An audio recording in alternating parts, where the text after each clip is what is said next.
Région postérieure. La région postérieure est constituée par deux plans musculaires, un plan profond et un plan superficiel. Le plan profond est constitué par quatre muscles qui sont le muscle long abducteur du pouce, le muscle court extenseur du pouce, le muscle long extenseur du pouce et le muscle extenseur de l'index.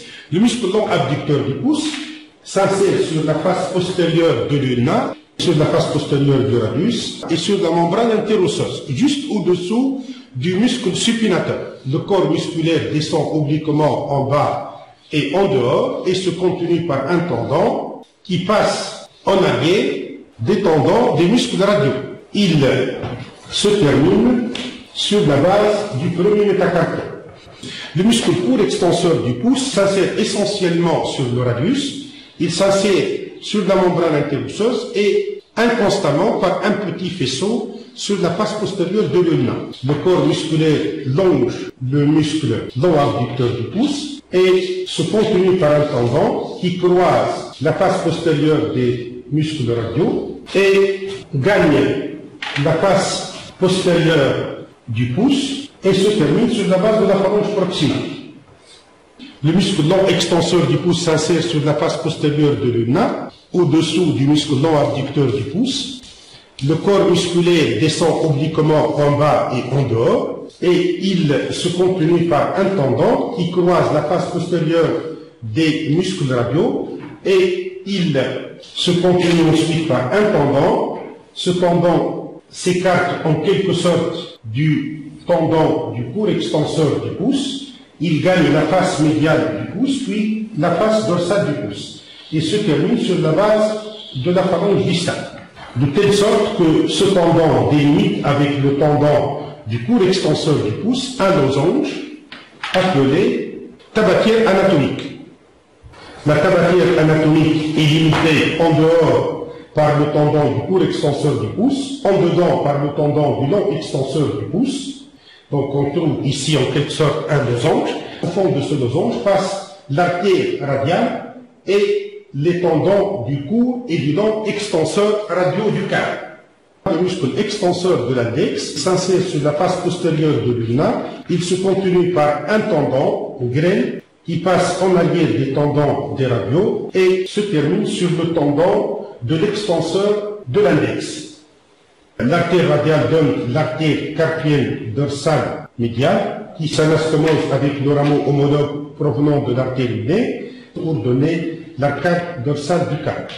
Les muscles extenseurs de l'index, long extenseur radial du carpe, court extenseur radial du carpe et long abducteur du pouce. Et là, le long extenseur radial du carpe et le court extenseur radial du carpe. Là, le muscle supinateur.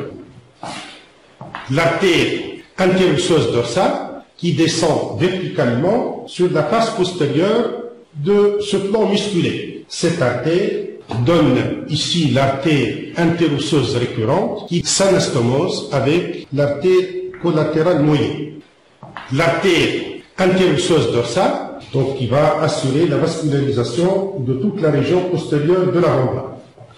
Le long du bord latéral de cette artère descend le rameau profond du nerf radial et ce nerf se prolonge au-dessous du court extenseur du pouce par un nerf qui glisse sous le muscle long extenseur du pouce et sous l'extenseur de l'index pour apparaître à la face dorsale du carpe. C'est le nerf interosseux dorsal.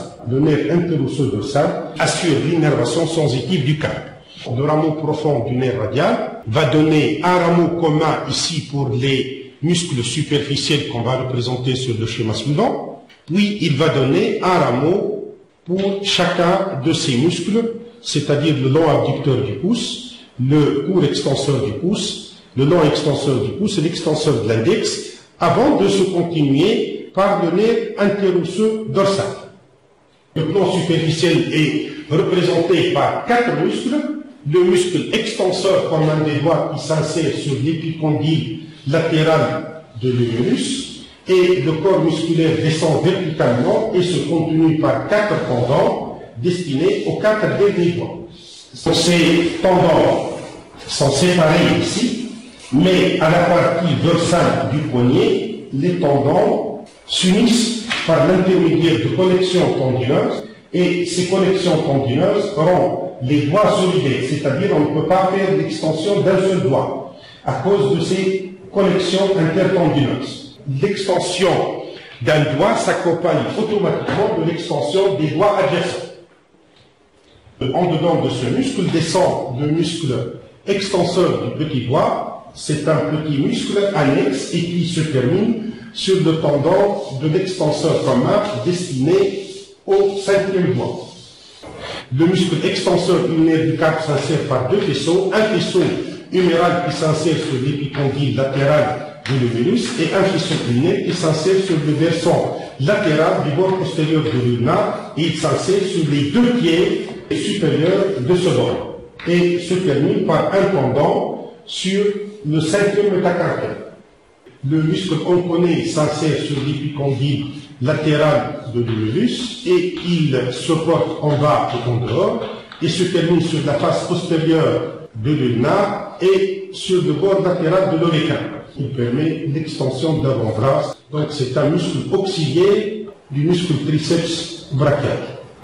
Le muscle extenseur commun des doigts se termine de la façon suivante. Il se termine par une languette sur la base de la phalange proximale, un peu au-dessus de l'articulation interphalangienne proximale. Le tendon se divise en trois languettes, une languette moyenne qui s'insère sur la phalange moyenne et deux languettes latérales qui s'écartent et qui se réunissent de nouveau et se terminent sur la base de la phalange distale.